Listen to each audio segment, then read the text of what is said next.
Right, Andy, it's that time again. It's a little toasty in the studio. Oh my Get you God. some water, Andy. I don't have any sweat glands. We got a lot to talk about today. Get you some water. So I need a shot for this. I need a shot of some sparkling water. Maybe some topo. What's a topo? You haven't had any topo in here in a while for me. That's true. That's true. I've been supplying with my nice and bubbly waters to keep Berkeley through the episodes. Topo's getting expensive. It's weird. How is it gaining popularity, but they're upping the price? I guess Inflation they is just up. can't keep up with the production, right? I don't know. Water's an expensive quality here. It's like Mad Max time. We live in the Mad Max era. Water's an expensive commodity. Oh, if it's carbonated, that costs blood money right there. That is rich. It's the most healthy source of nutrition you can ever find in the apocalypse. That's right. A sealed bottle of Peregrino. All right, guys. Well, yeah. Welcome to Headlines and Shenanigans number 8, and we're getting started early with the shenanigans, Andy. I guess we so. are Listen. in typical new dynamic fashion here on True Crime Guys. Listen, I'm 10 minutes away from a heat stroke. You'll see what this is going to be like after 30. Andy just passes out. You just hear his chair hit the ground. But we had a whole bunch of crazy stories that we wanted to talk about, but we may not even be able to get to them because of two huge headlines that we have to talk about, because it's in the name of the show. It is in the name of the show. It is in the name of the show. We do yeah. like shenanigans, but headlines are important too. Listen, the news doesn't stop, okay? The does world not. doesn't stop spinning. People don't stop appealing things. That's right. So we had to call an audible today. We really did. And I'm sure we have two big kind of things we wanted to talk about. One of them is like breaking news, and we'll get to that in just a little bit. But the other kind of really big headline that's been pretty much all over the news, and especially in the true crime world, and most of our listeners may have already heard about this somewhere else or have seen it, but if you haven't, guys, we wanted to talk about the release of Leslie Van Houten. If you guys don't know who that is one of the last surviving members of the Manson family.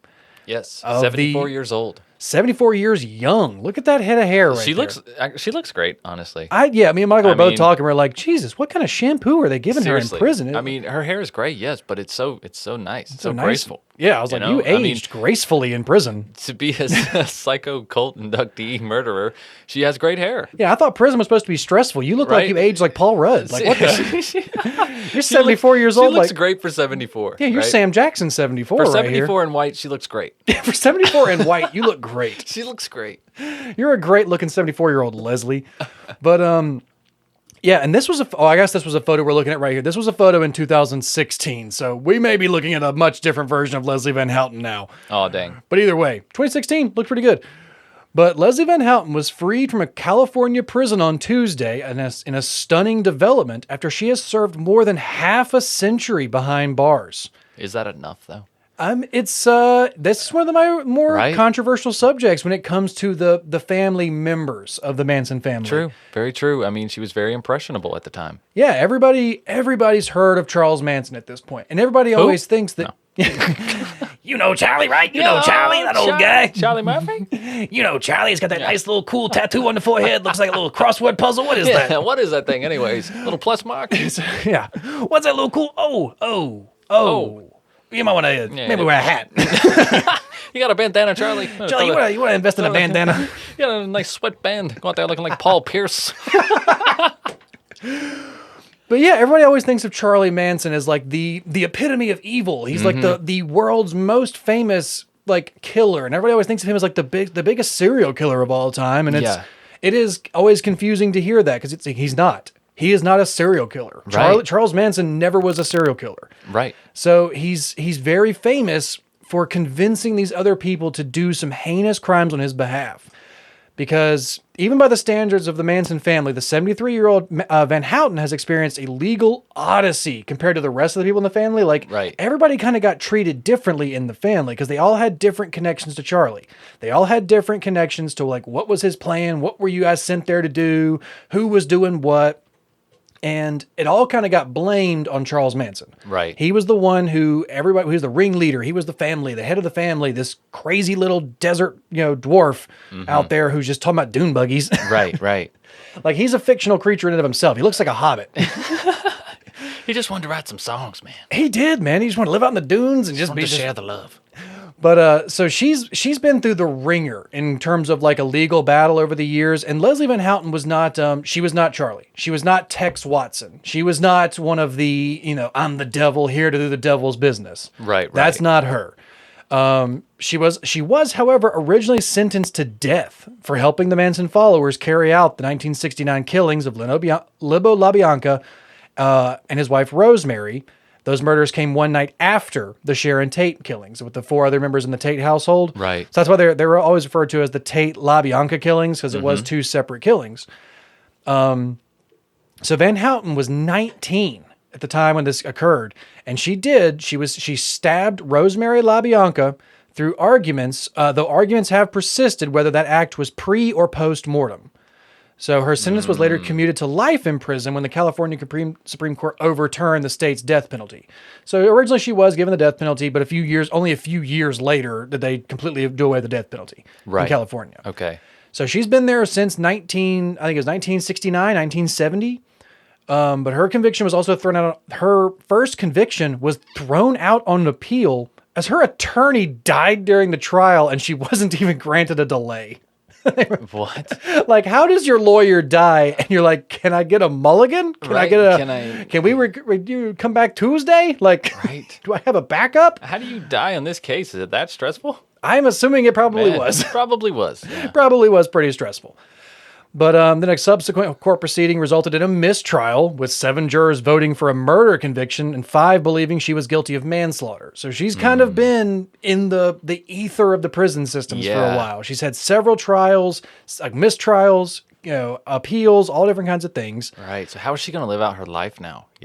She's going to have to go completely undercover, change her name. Yeah, you would think that someone like this would need live to in Alaska. Or she would need to live in a halfway house for a significant amount of time. This woman's been behind bars for 50 years, 50 plus years. Yeah, but they have access to a lot of stuff behind bars now, Andy. Yeah, I know this isn't exactly Shawshank anymore. It's not Red going out and not knowing what to do. They still have access to the internet and computers and technology. The world just moved way too fast and left us behind. Yeah, I don't think that. Yeah, she still got access to what the world was going through. She did get to see a bunch of things, but what's the reason she was actually released this time? Like I said, she's been up for parole several times. She's been up for all these different things, and California is one of the only 2 U.S. states which a governor can reverse a parole board decision. So normally, if a parole board says you can go, that's the final say. Right. That's what they're hired to do. And the parole board is the judge, jury, and whatever. Right. But in California, the governor can then come back and be like, I disagree. And just completely override that board's decision and put them back into prison. So the authority has been exercised by multiple governors over the years with respect to Manson associates convicted of murder, including on 5 occasions after the state board recommended parole for Van Houten. Those governor decisions have been approved by the courts, but California Governor Gavin Newsom's office aired a 2020 reversal, and Van Houten's legal team successfully took the matter to the state's appellate court. So the judges then apparently took issue with Newsom's claim that Van Houten did not adequately explain how she fell under Manson's influence. Dude, she's told this story countless times. Right. Her story is so heavily documented. Everybody's interviewed her, every psychiatrist, every doctor, everybody knows how she came to Charlie, how she was involved in these things. But yeah, they were the big trouble about whether or not she did stab Rosemary before she was killed, or if it was a post-mortem ritualistic type, how they wrote the helter-skelter or heelter-skelter. Right. So yeah, it could have been something along those lines. But either way, this woman was not like a serial killer. She was not a somebody going out trying to kill for the sake of killing and wanted to kill again. Also under a heavy amount of drug use. Heavily influenced by a very charismatic, influential person. Combine that with constant isolation with this person and other people who believe the same way. Mm-hmm. You know what I mean? It's like logging into the exact same chat room every single day online and only getting your news from the same people over and over again. You know what I'm saying?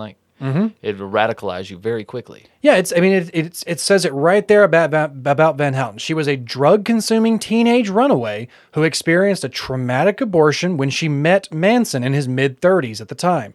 Manson then plied his followers with drugs and used sex to manipulate them when not subjecting them to his violent prophecies. So yes, this is the same kind of things we've talked about with other cult members and other cult leaders who they find someone at a vulnerable time in their life. They then convince them that they are the only option they have and that they are their answer. And sometimes these things can be deadly. With Charlie Manson, it was the worst case. Well, not the worst. I mean, he wasn't Jim Jones. He didn't fucking suicide hundreds of people. Right.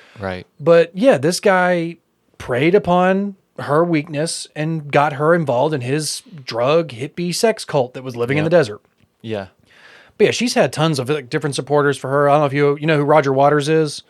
I do not. You may recognize him, or not Roger Waters, John Waters. Roger Waters is Pink Floyd. I still do not. John Waters right here. He's a creepy looking guy. You ever seen this guy right here? I have seen that guy before. He's a filmmaker, John Waters. He visited her in prison. He's been visiting her since 1980s and wrote about her in one of the essays in the 2010 book Role Models. He even said that somebody has to stick up for the worst people in the world because they weren't born bad. And that's true. Nobody's really born bad. I mean, like, yes, there are people who have like neurological disorders and they have psychological disorders, but it's not like you're not an evil being, like as like born into that world. So it's what, you like, think he has a plan to make a film that depicts her in a different light, possibly? I don't think so at this point. I don't think they're really I don't think you could really get that film made in a like. Everyone's on strike anyways, right? Yeah, everybody's on strike right now. Good news, everybody. We're not members of either guild, so if anybody's looking for hiring right now, no guild members here. No Writers Guild, no Actors Guild. No. I'll say whatever you want. put me in front of a camera. Put me in front of a camera. But yeah, he's had several different. I mean, John Waters has been a pretty prominent supporter of hers, but of course, there's also been people who have been, touting that she should never get out of prison, like the Tate family, who's still around, the people who are victims or like family members of her victims. Mm-hmm. But at the same time, it's hard to ever look at someone like Leslie Van Houten and see Charlie Manson, because she's not Charlie Manson. She's not a serial killer. She's not a demon. She's not, I don't know, she's not Ted Bundy or something like that. She was a 19-year-old teenage drug addict who was influenced by a crazy Even in person. that most famous photo of her with the X on her head, she just looks dazed. She doesn't look evil or... She looks like a smug teenager. She looks dazed even. She doesn't even look like she's there all the way right now. Yeah, she does look a bit dazed, but she's just got that kind of smirk smile of like, whatever, man. Like, she's convinced she did the right thing. Yeah, she's in this like whole different, mental state after all the things she's been through.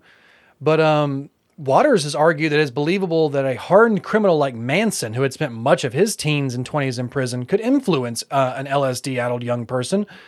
It's very believable that Manson could do that. Absolutely. Absolutely. You have a guy like Charles Manson at the time who has connections to, other famous people in the world. Yeah. He's rubbing elbows with the Beatles. He's rubbing elbows with the Beach Boys. With the CIA? Oh, wait. The Beach Boys. and that's all? I love doing the little rewind every once in a while. Yeah. But yeah, it's like, so you see this guy and you kind of, at the time, you're a 19-year-old, got some traumatic stuff in your past and you're on drugs a lot. And you see this guy, you're like, this guy's probably knows what he's talking about. Look, we're in Brian, or what was the Beach Boys guy's house? Brian Johnson or something like that. Yeah. Like, we're in his house and look, that he's got pictures of him with George Harrison, and it's crazy. This guy must know what he's talking about. Right.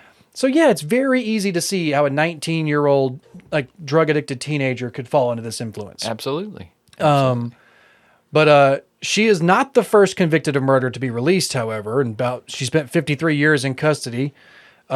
The meantime, or in like the department, the median time served for a state prisoner in the U.S. is 18 years, and she served 53 years in prison. So I guess that is kind of it's kind of on the high end there. Yeah. But she is the first member of the cult involved in either the Tate or the LaBianca murders to be released. But not the first murder conviction to be released. But she is the first member of the Manson family to actually be released from prison. Wow. A lot of them actually did pass away in prison. Charlie Manson passed away 2 or 3 years ago in prison. I think Tex Watson passed away several years ago as well. So the main people really involved in the killings and the real devil in the group, they're long gone. Right. So yeah, it's been crazy to think that even after 50 years, you're looking at someone like Leslie Van Houten and being like, oh no, you're definitely still a threat to society. And I can understand where you like, if she has a life sentence, like for a murder, where that should be upheld. Right. But at the same time, you kind of need to take all the situation, like all the considerable, Well, she's served her life. 53 years. Yeah, she missed her entire life. And if she was a nonviolent prisoner too. You know what I'm saying? Like if she's constantly getting into fights and has committed murders and assaults in prison, then yeah, we got a different conversation here. But this woman doesn't look like she's been getting into fights. No. She doesn't look like she's had very stressful of a thing. And I do She want looks to correct. like she could live another 20 years, honestly. In that picture, she did right Yeah. there, definitely. But I do want to say I was incorrect. Some of those people are still alive because there are several family members still behind bars, and Tex Watson is one of those people. Oh, wow. Bruce Davis, Bobby Busalele, and Patricia Krenwinkel, all between 75 and 80, have all been recommended for parole at various times, but in each case that was happened, the governor in power reversed the decision. Charles Tex Watson, who's 77, helped carry out the murders at the Tate gathering and at the residence of the LaBiancas. He is generally considered to be, the least likely candidate to be released, and in late 2021 was denied parole for an 18th time. So yeah, if you guys, if anybody's song and dance for him at this point. Yeah, if anybody's kind of familiar with Tex Watson, he was even on. I think he was on the Mindhunter episode with Charlie Manson. I think so. I think they interviewed Tex Watson, and Tex Watson was really one of the fucked up people of that group. He was the one who was really out of his mind on some drugs. He was the one who committed a lot of the violence in the group. He was the kind of the enforcer of the group. Yeah. But yeah, you look at someone like Leslie Van Houten, she's not Tex Watson. She's not Charlie.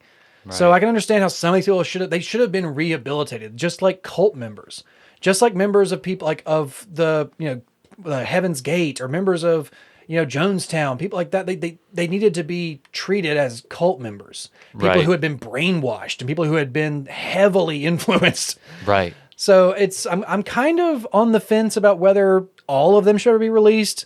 But there are some people like this, like Leslie Van Houten, who they need to take into consideration like all the factors that led to her making these decisions.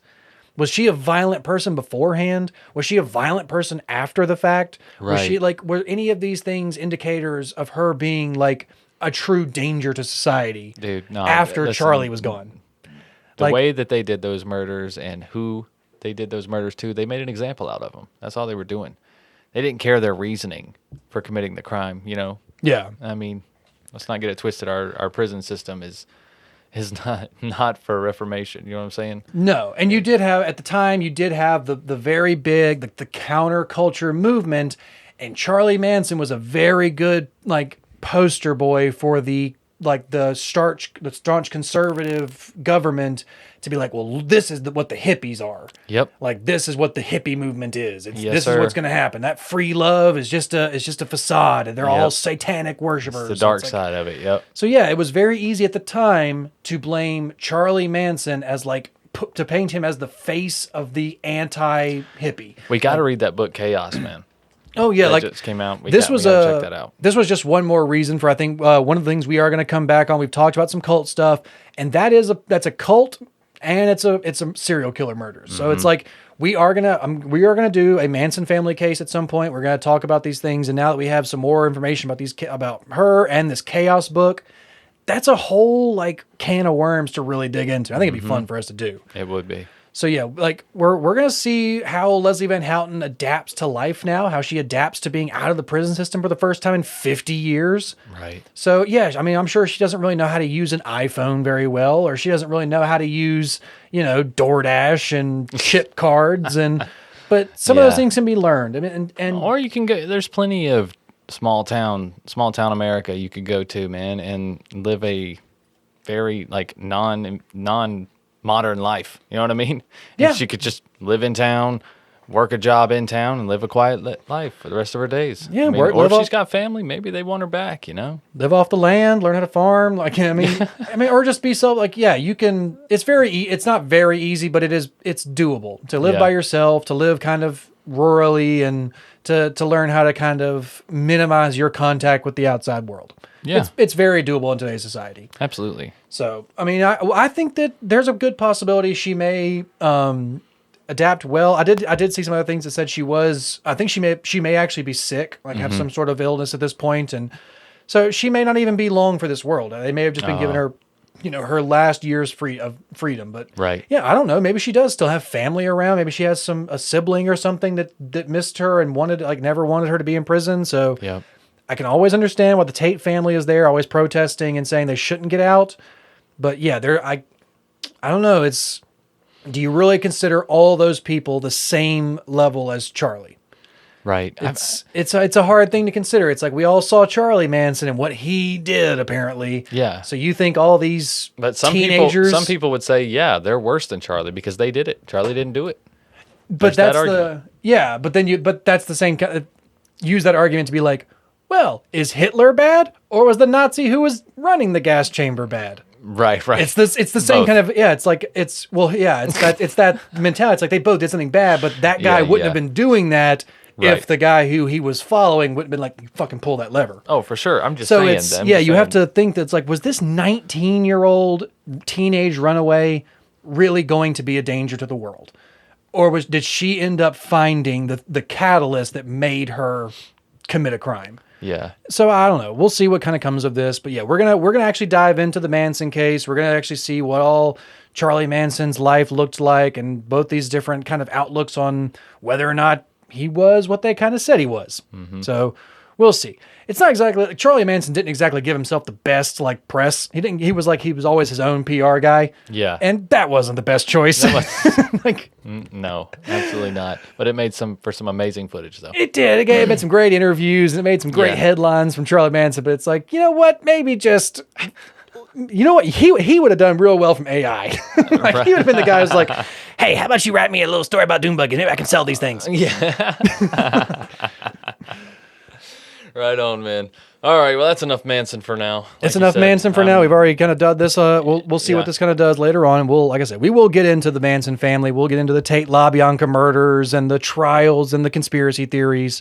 Might even be a 2-part episode. Who knows? It's a long knows? yeah. That's a whole different. Andy loves 2-parters. I do. I love 2-parters. Yeah, I like let's to do leave 2 parts. I want to leave them with a cliffhanger. Hey, you know what's better than doing 1 episode? Do 2. How about you do 2? Hey, you know how that work you did? Yeah. How about you do it again? Do it again. Do it Why 2 don't you times. do it again? Do twice the amount, will you?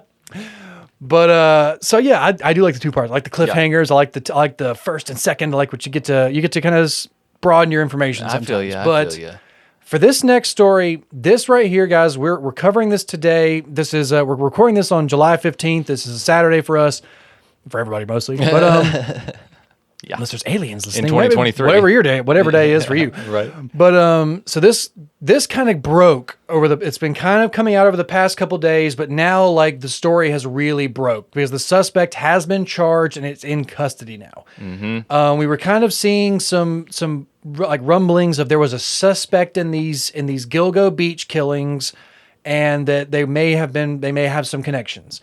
But as of today, a suspect was charged in the Gilgo Beach serial killings cold case. So if you guys haven't been kind of following what's been going around over in up in Long Island, there's a little area called Gilgo Beach. Mm-hmm.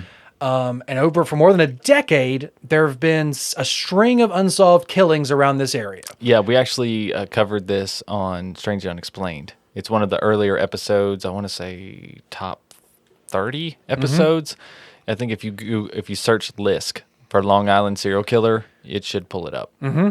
There's been a movie about this before. Yeah. There's been documentaries about this before because this Yeah. was like I think it was Shannon Gilbert was the case that we focused on. Her disappearance in particular, but it led us down the trail of all the other missing women in that area as well. So yeah, like, so if you guys want to check that out too, we'll probably post a link to that episode on social medias after this has been coming around. So this has been an investigation for years. And co-founding in Gilgo Beach murders terrified residents and confounded authorities on Long Island's South Shore after a woman's 2010 disappearance led investigators to find at least 10 sets of human remains and launch the hunt for a possible serial killer. So authorities announced a major breakthrough on Friday. They charged New York architect Rex Heuermann.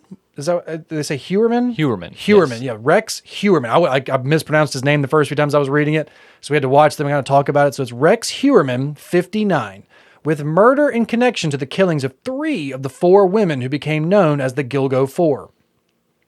Suspect was taken into custody Thursday night, and he has been indicted on 1 count of first-degree murder, 1 count of second-degree murder in each of the 3 killings.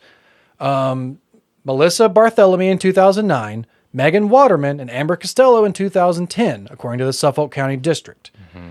So these were three of the four women, and Michael was talking about how and a 23-year-old Shannon Gilbert from New Jersey, or from Jersey City, New Jersey, who had been missing since May of 2010. That's when the first set of remains in the bushes were located. That's who they were searching for. Yes. Huerman told his attorney that he is not the killer, but he is also the prime suspect in the 2007 disappearance and death of a fourth woman, Maureen Brainerd Barnes. And y'all, they got some good evidence on his ass too. They really do. We watched some of the news footage from this, and we were listening to some of the sheriffs talking about this. This seems like they may have his ass. Oh, this yeah, kind they of got seems like Golden State Killer type deal of Yep. like, we got you, motherfucker. Yeah. And it's His kind of DNA cool. It's matched the DNA on the victims, and they got his DNA through a pizza crust. Yeah, a piece of that pizza. A piece of pizza that he threw away, and they watched him throw it away. Just some Yeah. old school police work right there. Yeah, that's I love that like ground. That's that boots on the ground That's detective right. work. Like who was the? Oh God, I can't remember which serial killer they caught one time because he threw a cigarette butt out the car and they were Yes. following and they had I don't to know if that guy stop. was a serial killer, but yeah, he was a murderer. Yeah, he was like a rapist or a killer, and they found a cigarette butt that he had thrown out of his Well, car window. they noticed that he threw him out at the same spot.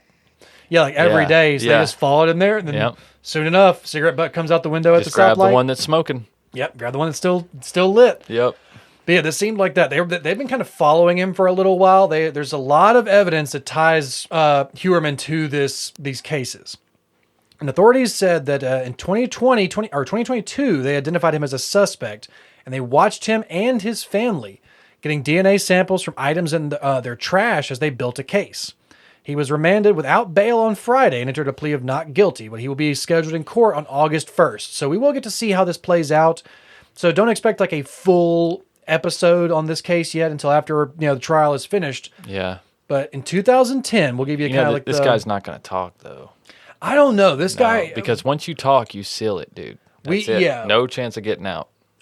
Michael and I talked a bit about this before we recorded. We watched these news headlines about it, and we look at this guy, this Rex Huerman, and both of us agree. We're like, he's got that Gacy face. he's got Gaze face, bro. He does. He got that Gaze face, He's man. got the Gaze face. He the has Gacy gaze, if you will. The Gacy gaze, man. Yeah. He's got that just gazing right through you. But he has this look about him to where he appears like a jolly person. Yeah. But if you look at his mugshot, it looks angry. Right. It doesn't look scared. And he's doing it on purpose. Yeah, it doesn't look scared. It doesn't look confused. It doesn't look, why me? It doesn't look, No. it looks like, fuck, you caught me. Yeah. Like he has that look on his face of, I ain't saying shit. Yep. And he's been interviewed before for different things. He's an architect in New York City, and we watched like an interview clip with him. Yeah. He even kind of sounds like Gacy. He does. I think if you play to this guy's ego, he'll talk eventually. I think somebody might. I think he might talk to somebody in prison. He might talk to us like a therapist. He might talk to somebody. But I'll give you guys a quick little rundown because authorities find the first remains in Gilgo Beach in 2010. That's when they were looking for Shannon Gilbert, the 23-year-old who hadn't been seen since May of 2010. The remains of Melissa Bartholomew, 24, were the first to be discovered in the case during the search for Shannon Gilbert. 2 days later, investigators discovered the remains of 3 additional victims, Maureen Brainerd Barnes, Amber Costello, and Megan Waterman, strewn across a half-mile stretch of Gilgo Beach. The 4 women, who were wrapped in camouflage burlap, were all worked as escorts who advertised on Craigslist and were last seen between July 2007 and September of 2010.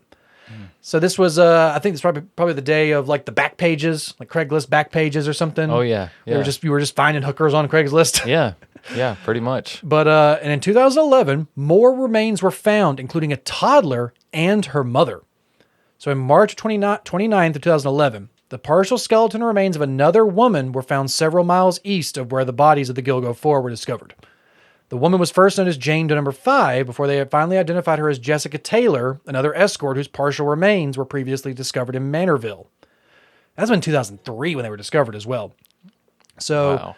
the following month, in April, 3 more sets of remains were found on a stretch of Ocean Parkway in Suffolk County near the beach, including a female toddler, an unidentified Asian male, and a woman initially referred to as Jane Doe number 6. This guy has been killing people for 20 years. I feel like there's going to be more of these bodies tied to him. Like there may be some that were other people may have dumped a body out here because this is one of those things. people have run into this before in investigations where somebody has said that they're investigating these body dumps at this area. Well, then somebody else who's not the serial killer accidentally kills somebody or does purposefully kill somebody. Yeah. They go dump them in that area so that it hopefully gets tied to the serial killer. Right. So it's a thing that police have run into in the past. So that could be what had happened because this has been an ongoing serial killer case for over a decade. Mm-hmm. But so then a week later, 2 additional sets of human remains were found in Nassau County, about 40 miles east of New York City. So remember, this is Rex Heuermann is a New York City-based attorney or architect. Architect, yeah. So this is just 40 miles east of there, one of which was identified as the mother of the toddler through the DNA analysis. The mother's partial remains were first discovered in 1997. The other set of remains genetically matched with remains found in 1996 on Fire Island, significantly expanding the timeline and geographic of reach of this investigation. See? So, they're finding things back in 1996, all the way back to the 90s. I mean, will you see Rex, how I can't remember how old they said Rex Heuermann was. I think he's 52. I think that's what they said he was. But yeah, this is a man who could have absolutely been killing in the 90s. Dude. He was killing in his 20s. Possibly. They've kind of, one of the, main studies of serial killers, it was like the early 30s, was the kind of time when some male serial killers were kind of getting into that. They're like, well, this is who I am. Like, they've kind of gotten, they tried all these things in their 20s. They tried all these, what should I do? Should I do this? Should I try this? This will fix me. This. And then they kind of get to that point where they're like, I think this is who I am. Right, it's, so following all these different kinds of things, like we talked about, this guy may have been killing all the way back in the 90s. This is insane. Dude. Yeah, we got to do a case on this. So in 2011, Gilbert's body finally was found in the wooded marshes of Suffolk County's Oak Beach. That beach is about 9 miles from where the other 10 sets of human remains were found. Authorities later said they believe Gilbert's death may have been accidental and not related to the Gilgo Beach slayings, however. Mm-hmm. But in 2020, police released photos of a key clue, an ID of a victim. So this is when the investigation kind of started heating up a little bit. Mm-hmm. They believe that in 2020, they released photos of what they said could be a significant piece of evidence, a black leather belt with the embossed letters WH or HM. The department also launched a website to collect new tips in the investigation. So they believe that the belt was handled by the suspect and did not belong to any of the victims. So maybe this was somebody else's belt, or this was something he had picked up along the way. What was the initials again? HM or WH. Like it was, you could switch those 2 letters back and forth. Right. So if it's HM, that could be Heuermann. It's not perfect, but it does Heuermann. It's in there. Yeah. WH could have been somebody Heuermann. Yeah. Because it does say his name is Rex. That could be his first name. Could be a nickname. Right. But in 2020, New York Suffolk County Police Department identified Jane Doe number 6 as Valerie Mack, a 24-year-old Philadelphia mother who went missing 2 decades earlier. So the FBI helped identify Mack's remains using some advanced DNA technology, and they used samples from her remains to find biological relatives through genealogy, kind of like the whole 23andMe thing. Mm-hmm. But in 2022... the police formed a task force finally to actually find this killer, which I feel like is a long time to finally really form a task force after you've been finding these things for several years already, and you found 10 sets of remains in 2 years. Right. You're like, well, once we hit a dozen, then maybe we, put a team together. Well, that's where the victim selection. Exactly. That's where that comes in handy for the killer, unfortunately. Always talked about the less dead. Yeah. It's always a very common term when used in serial killers or in police investigations. But in 2022, they did actually, Police Commissioner Rodney Harrison formed a multi-agency task force. And they included the Suffolk County Sheriff's Department, the Suffolk County's Police Department, and the New York State Police Office, and the FBI. And on March 14th of 2022, Heuermann was first mentioned as a possible suspect in the Gilgo Beach case after a New York State investigator identified him in a database.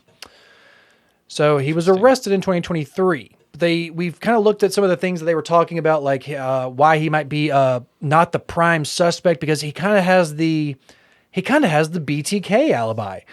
They kind of look at him. He's like, I'm a married man. I got 2 kids. I live in New York, and these are New Jersey killings. Yeah, you're a serial killer. Yeah, it's like it's so you got everything that the classic serial killer needs. Yeah, you sound exactly like a serial killer. How many examples do you need? You sound like you're just out of time. Like you should be in the 70s. What's up? What are you doing here? But a suspect, according to some of the Gilco Beach murders, was taken into custody on July 13th. And then that was finally identified as Hewerman, a registered architect who's owned the New York City-based architecture and consulting firm RH Consultants and Associates since 1994, according to his company's website. So this guy's been a pretty prominent architect in New York since 1994. Owned his own company, owned his own offices. So the authorities have hinted that became a serial killer. Yeah, shortly. You got yourself like a little base of operations, and then you're going to New Jersey to do your killings. Like it's apparently it's not a far hop from New York City to New Jersey. Just jump across the river, you're there. Right. But authorities have also hinted that more charges could be coming, noting that court documents Hewerman has been tied to at least one other disappearance, that of Brainard Barnes, the woman who was later found dead.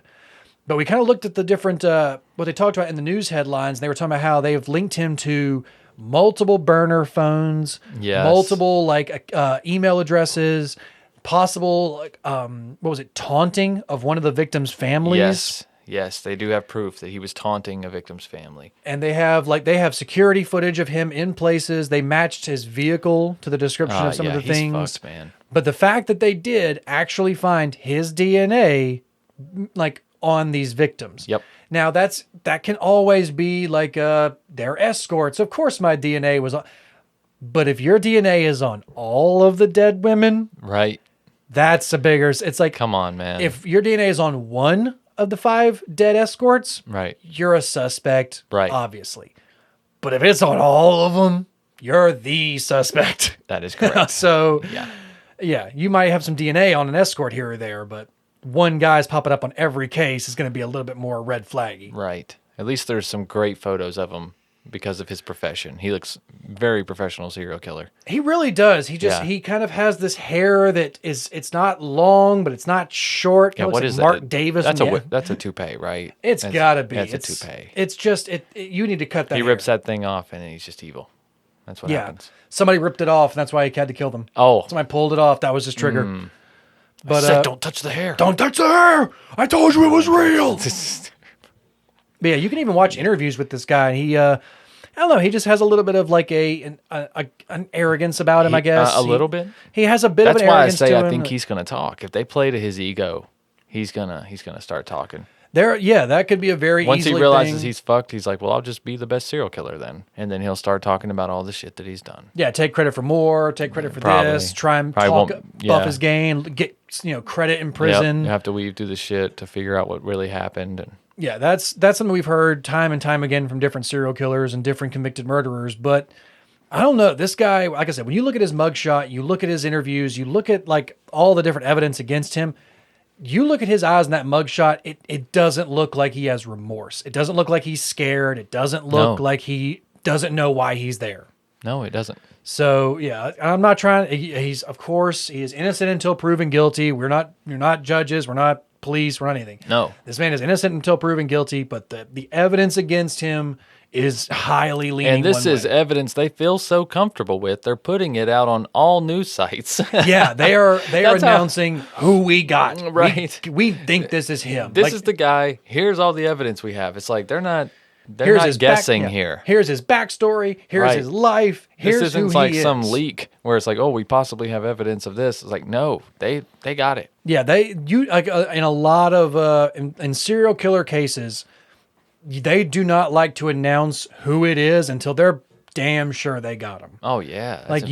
There's been a few times where people have gone down the wrong person. They thought it was the wrong person. You got someone like with Andrei Chikatilo in Russia when they're like, they don't want to acknowledge a serial killer. So they just find somebody who has one previous case of child molestation. Like, that's him. Bam. And just, So yeah, there's been times people have gone down that weren't guilty, but they don't like to announce all of this stuff about a suspect unless they're pretty sure he's going to prison. Right. Because it just opens the door for all kinds of lawsuits in the future of what's the fraud or I'm blanking on the term.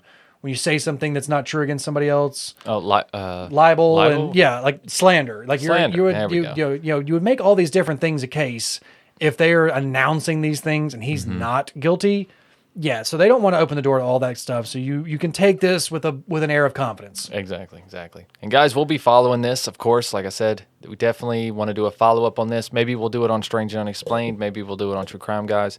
Probably on TCG. Yeah, I'd like to talk through this with you. This will be, there's going to be a lot to unpack. There's literally decades of cases to go through, of different bodies found and different investigations. So well, now that they have his DNA, it's just a waiting game, right? So we're gonna test with all the evidence that they have, and this shit should be coming out pretty quickly. I think within the coming months, we'll know what else he's tied to. Yeah, because I could be wrong. I haven't don't quote me on all these things. I haven't done all the research on this case, but I don't feel like they didn't really announce how the victims were killed or like the causes of their deaths. They kind of kept that. That's one of those, those are kind of some of the key investigation points they like to keep close to the chest. Yeah. Because it's like that's how they can catch the guy. It's like, we don't tell you how he did it, but you know how it was done. Right. So yeah, this might be one of those things where like they've kept some information close to the chest because they know they can get him to corroborate. But if you want to check out Strange Unexplained, the Shannon Gilbert case, if you search Shannon Gilbert, you should be able to find it, like I say. And that will give you a little more information on how a lot of these women were found. Yeah. What circumstances and whatnot. And then that's why I say I'm really excited about, this being closed. Like, this has got to bring amazing closure to the women in that area. I mean, God, since the mid-90s. Yeah, this is insane. There's been so many other cases where, there was escorts or, sex workers who were being targeted by a killer, and the fucking streets knew about it. All the people on the streets knew. They were like, we know what to look out for. We know what car not to get into. We know what this motherfucker looks like. Yeah. And no one's listening. Yep. Like, our friends are dying. They're disappearing. They're getting tortured. And you guys aren't listening. So this is, this has probably been like on the streets of Long Island, a fucking Batman type thing, like I think a boogeyman. Yeah. Like, no doubt. yeah, the minute several escorts go missing and all their bodies wind up in the same area, you have a widespread fear throughout that sex worker community. Absolutely. Always. Protect our sex workers, guys. Protect them. That's right. Legalize it so we can protect them. Right? Yes, protect your sex people workers, are going to guys. do it anyways. It's like, Jesus. But anyways, guys, thanks for sticking around for this Headlines and Shenanigans. We hope you guys enjoyed these updates. We know it was just the two cases, but those are two massive headlines that we thought that we needed to talk to you guys about. As always, we'll be back next week with new Headlines and Shenanigans. I'm probably going to try to throw in a Patreon exclusive episode once a month, like I did last week. We threw out the Coors family. Maybe we'll throw another one out there next month. It might be an older episode with myself and Lauren. But either way, and in between that, we'll keep doing Headlines and Shenanigans. And like I said, we'll be back with regular episodes September 6th. All right. Yeah, because I could have brought some more stories, Michael. I had one about a sea otter stealing a surfboard. But you know what? These seem like more important things. God damn it. A sea otter. Damn it, Andy. Next week. You better. All right, guys. We'll see you next week then. Until then, keep creeping. Bye. If you've enjoyed this episode, please feel free to check out all the other shows on our TCG network, as well as subscribing to our YouTube channel. Starting every Monday with new episodes of Strange and Unexplained, followed every other Tuesday by our audio drama podcast, Sandu Stories. Then, of course, new episodes of True Crime Guys every Wednesday. And if that's not enough, head on over to our Patreon, where you can have access to hundreds of hours of exclusive content, including older episodes, strange shorts, the latest edition of Sandu Stories, and of course, higher thoughts. But until next time, guys, keep creeping. You hush your mouth, boy.